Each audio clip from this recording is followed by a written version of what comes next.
Mom, I'm in pain. All I want is to be back where things make sense. I'm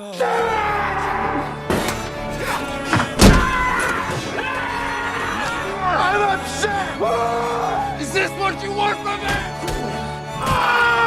Get the f*** out!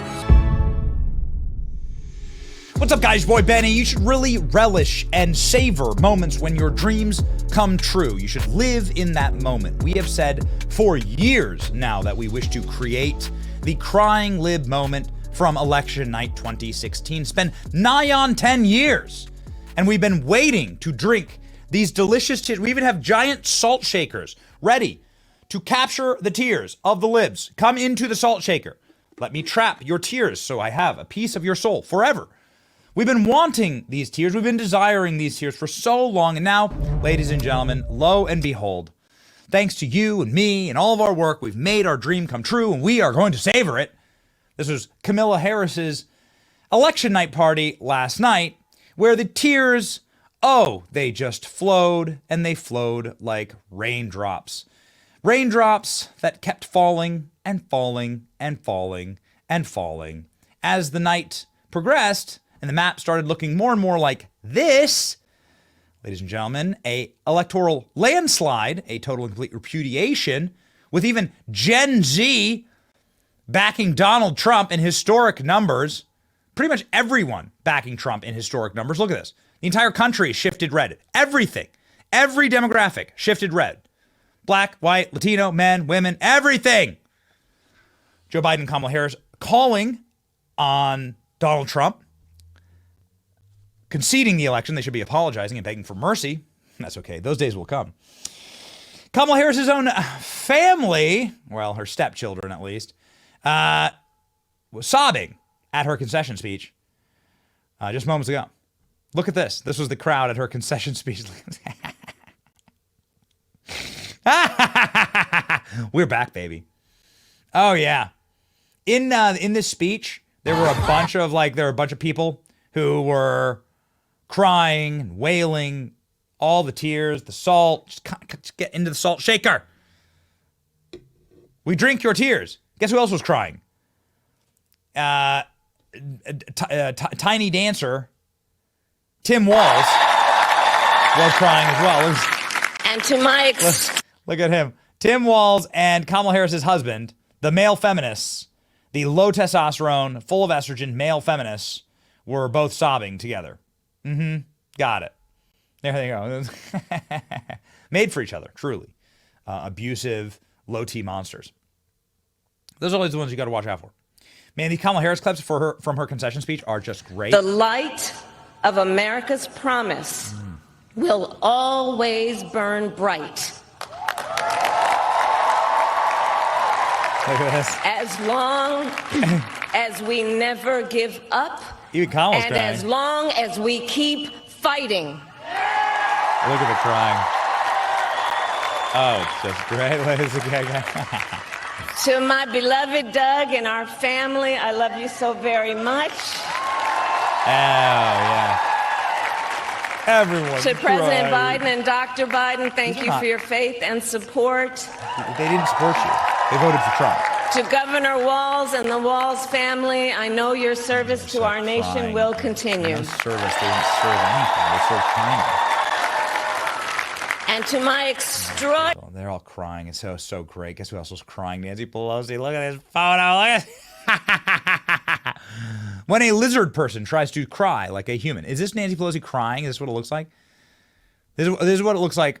This is what it looks like when NVIDIA stock ticks downward. Just a little bit. Nancy Pelosi. Is this crying? What do you humans do? It's clearly a lizard person. Clearly a lizard person. Man, social media is popping off today. Watch Sorry! this. No!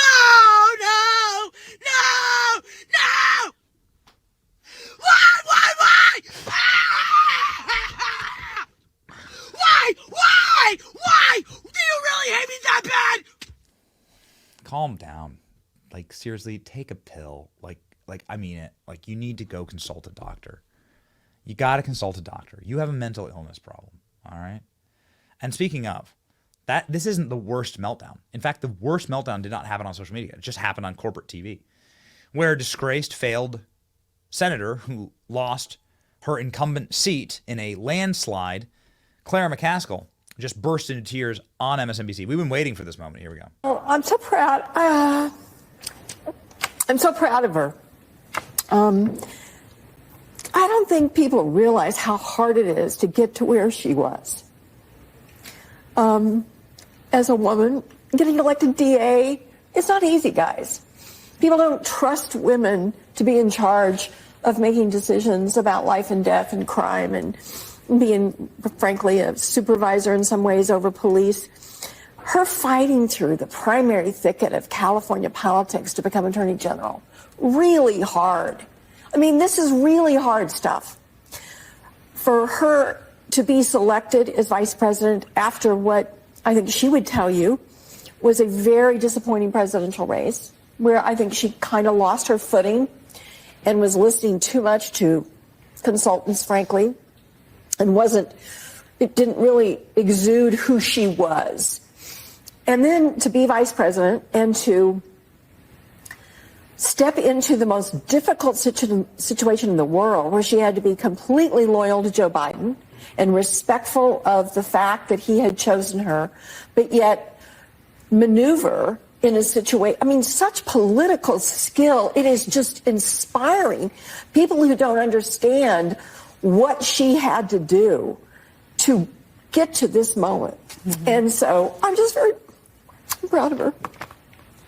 Howard, I don't want to. We live in such a dangerous and horrifying world with so many butchers, so many awful people that would nuke or destroy America if they could. I'm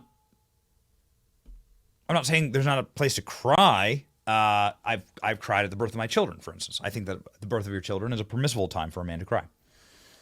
It's spiritual. It's spiritual, right? But like crying over Kamala Harris. You got mental illness, okay? You got problems in the brain. You got mental illness. You're a white boy for Harris, white dude for Harris. There's something legitimately wrong with you when you burst into tears on national TV over Kamala, or if you're Doug Emhoff, you're like in a high position. You're the second gentleman in America. And you're Tim Walz, you're a governor, and you're like sobbing on TV. There's something wrong with you, man. Or you're like the richest, literally somebody who's a parasite on our politics, a literal lizard person, and you're sad because your portfolio has gone up like 10% today because of Donald Trump's win. There's something actually wrong with you. I think this guy actually nails it. I don't even think you assholes realize what you did. Now because you elected Trump in office, I gotta go and spend less for gas, less at groceries, have a savings account that my kids can actually be proud of. We could actually do something with it. I don't know, maybe like a vacation to Florida or something. Who knows? Now I gotta get used to a strong economy, secure borders, no new wars. What kind of is that? Make America great again. Yeah, it's perfect. You're welcome, libs. You don't have to like it. You're just gonna thank us for it later. It's your boy Benny. Keep crying. See ya.